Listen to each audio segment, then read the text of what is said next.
ह्याच वर्षाच्या सुरुवातीला काळाराम मंदिरमध्ये येऊन श्रीरामाचं दर्शन घेतलं आणि तिथपासूनची सुरुवात झाली आपल्या विजयाची.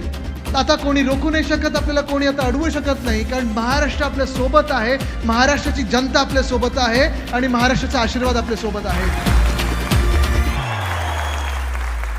या देशात चालेल तर संविधानात चालेल, संविधानाचाच कायदा चालेल आणि लोकशाहीच चालेल, हे या निवडणुकीने दाखवून दिलेलं आहे. हा महाराष्ट्र आहे, इथे आम्ही धनाच्या समोर झुकत नाही ना दिल्ली समोर झुकतो.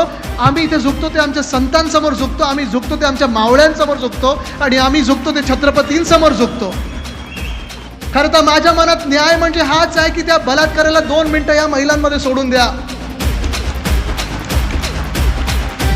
या लढाईची सुरुवात आता झालेली आहे, कारण इथे जर पुन्हा एकदा त्यानं जिंकून दिलं तर हा जो अन्याय आपल्या डोक्यावर बसवलेला आहे हा कायमचा आपल्या डोक्यावर राहील. आणि म्हणून आज तुम्हाला सांगतो मी, जर आपल्याला ह्याला पळवायचं असेल आणि महाराष्ट्राला पुन्हा एकदा सुवर्णकाळ दाखवायचं असेल, तयार आहात का?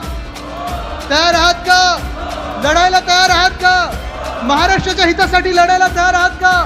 कारण ही जी ताकद आहे ही महाराष्ट्र लुटणाऱ्यांना भारी पडणार आहे. हीच ताकद घेऊन दिल्लीला हलवायचं आहे. धन्यवाद. जय हिंद, जय महाराष्ट्र, वंदे मातरम.